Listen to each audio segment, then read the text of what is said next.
C'est par un sympathique petit déjeuner qu'Éric Thiébaut et Pierre Tachnion ont lancé officiellement leur campagne ce 12 avril. Militants, sympathisants et élus locaux s'étaient donc réunis à la Maison du Peuple de Tullin afin de clamer haut et fort les valeurs du Parti socialiste. Aujourd'hui, c'est le vrai départ de la mobilisation des militants. Et donc, le Parti socialiste est vraiment un parti de militants. À Mons-Borinage, on est plus de 8000 militants. Il y a des tas de militants qui sont venus d'un peu partout. Ils viennent chercher des affiches, ils viennent chercher des autocollants pour les voitures, ils demandent des panneaux, ils s'inscrivent pour faire du porte-à-porte. Et donc on a vraiment une ferveur là qu'on sent. On sent vraiment que les gens ont envie d'y aller, d'aller sur le terrain, convaincre les citoyens de l'utilité du vote socialiste. Alors les sondages faisaient mal il y a quelques temps et puis vous commentiez aussi ces chiffres actuellement. On sent un renouveau, ça vous fait plaisir aussi j'imagine. Les vrais sondages, c'est ce qui sort du dépouillement le jour de l'élection. Le reste, c'est de la littérature. L'important, c'est vraiment le résultat final.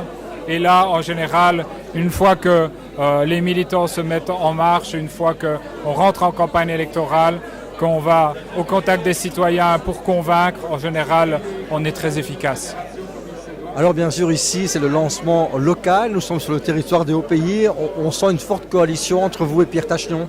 Oui, depuis toujours, parce qu'en fait, le PS de Anzy, de Quiévrain, de Dour et de Honnel, les quatre partis travaillent toujours ensemble et ont réuni nos forces pour soutenir les candidats aux législatives à chaque fois. Et aujourd'hui, bien sûr, il y a moi à la Chambre, il y a Pierre Tachnion qui est premier suppléant. Et donc, on a une équipe commune pour le collage d'affiches, pour tout ce qui est organisation de la campagne. Et donc, vraiment, il y a une grande synergie entre les 4 unions socialistes communales de ces entités. En parcourant les listes, on se rend compte qu'elles sont effectivement équilibrées, que ce soit à la région ou en fédéral. Oui, évidemment, à la région, on a tête de liste assez forte avec Nicolas Martin, bourgmestre faisant fonction de Mons. Au fédéral, il y a évidemment Elio, qui est vraiment notre locomotive. Et à la Chambre, il y a des colistiers de ma fédération. Il y a Annie Tollet, il y a Camille Dieu, il y a Jean-Pierre Lépine, il y a évidemment Anaïs Goffinet et Catherine Houdard. Et bien sûr, notre tête de liste, Elio. Quel est le mot d'ordre que vous aimeriez laisser aux militants ? C'est aller sur le terrain, parler beaucoup, convaincre, expliquer l'action du gouvernement, expliquer que nous sommes dans un pays où il y a un Premier ministre socialiste, mais où on n'a pas un gouvernement socialiste.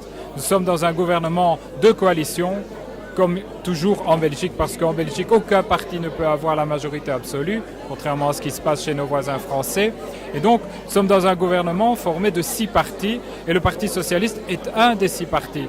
Et donc, toute la politique menée par ce gouvernement est le résultat d'une négociation entre les partenaires qui sont de droite, qui sont de gauche, mais au résultat, c'est plutôt une politique du centre que nous avons au niveau fédéral. Alors pour celles et ceux qui ne seraient pas convaincus, 3 bonnes raisons de voter socialiste. L'avenir du pays, la stabilité du pays, nous avons stabilisé ce pays alors qu'il y avait des forces centrifuges au nord qui visaient à son éclatement. L'avenir de la sécurité sociale surtout. Et surtout, je pense que le Parti socialiste est le parti qui défend les valeurs les plus généreuses.